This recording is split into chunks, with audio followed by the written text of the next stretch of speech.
వెనకాల పోస్టర్స్లో అర్థమవుతుంది కదా, సిల్క్ స్మిత గారు అయితే ఉన్నారనమాట. అంటే ఇది ఇప్పటి కాలానికి సంబంధించింది కాదు, ఇంకొన్ని రోజులు బ్యాక్, అంటే ఇయర్స్ అని కూడా చెప్పొచ్చు. ఇంతకీ ఏంటి అంటే మాత్రం అంతా బాగానే ఉన్నారు, కానీ సీరియల్ చూస్తూ ఉంటే మాత్రం సడన్గా దయ్యాల్లా మారిపోవటం, జుట్టు తెల్లగా అయిపోవటం, కళ్ళు తెల్లగా అయిపోవటం, మొగుళ్ళని ఎరగదీయటం అయితే కనబడతా ఉందన్నమాట అంటే ట్రైలర్లో. సో ఇంతకీ ఏంటి ట్రైలర్ అంటే శుభం అన్నారు, కానీ మొత్తం అంతా అశుభంలా కనబడతా ఉంది. అంటే భార్యలు పీకుడు చూస్తుంటే అర్థమవుతూ ఉందన్నమాట.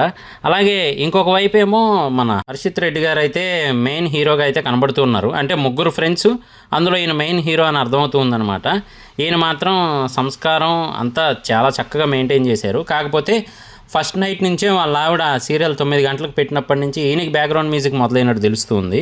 అలాగే మిగతా ఇద్దరు కూడా పిల్లాన్ని గట్టిగా కంట్రోల్లో పెట్టినట్టయితే చెప్పారు, కానీ వాళ్ళకు కూడా వాయి పడిపోయినట్టయితే అర్థమవుతూ ఉందన్నమాట.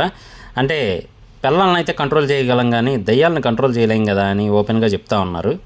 మరి అసలు ఆ సీరియల్లో ఏముంది, దేని గురించి ఇదంతా జరుగుతుంది, అదంతా కూడా మనకు తెలియాలి అంటే సమంత గారిని చూడాలి. అంటే ఆవిడే చెప్తారు అని చెప్పి అయితే మే 9న వస్తున్నాము అని క్లియర్ కట్గా చెప్పారనమాట. అంటే ఒకానొక టైంలో సీరియల్స్ చూసి మొగుళ్ళని పట్టించుకునేవారు కాదు, వంటను సరిగ్గా పట్టించుకునేవారు కాదు, పొయ్యి మీదే వదిలేసేవారు అన్నీ అని చెప్పి అయితే అప్పట్లో కొన్ని రోజుల క్రితం, అంటే కొన్ని సంవత్సరాల క్రితం అంటూ ఉండేవారు. మరి ఈ సీరియల్ చూస్తే దయ్యాలుగా మారిపోవడం ఏంటనే కాన్సెప్ట్ మాత్రం డిఫరెంట్గా ఉందన్నమాట. గాల్లో ఎగరేసి మరీ కొడుతున్నారు. సో మొత్తంగా అయితే మాత్రం మనకి మే 9 వరకు వెయిట్ చేస్తే కానీ క్లారిటీ రాదు. ఆ సిటీ అంతా కూడా అల్లకల్లోలంగా ఉందన్నమాట, ముఖ్యంగా భర్తలు అయితే మాత్రం. సో మరి సిచ్యువేషన్ ఏంటి అదంతా కూడా మనం మే 9న అయితే చూసి తెలుసుకోవాల్సిందే.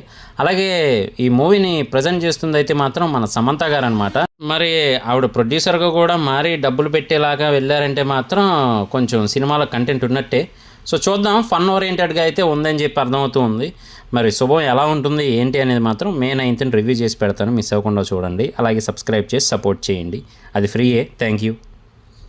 నేను మీ ప్రసాద్, మళ్ళీ నెక్స్ట్ వీడియోలో కలుస్తాను. Love you all.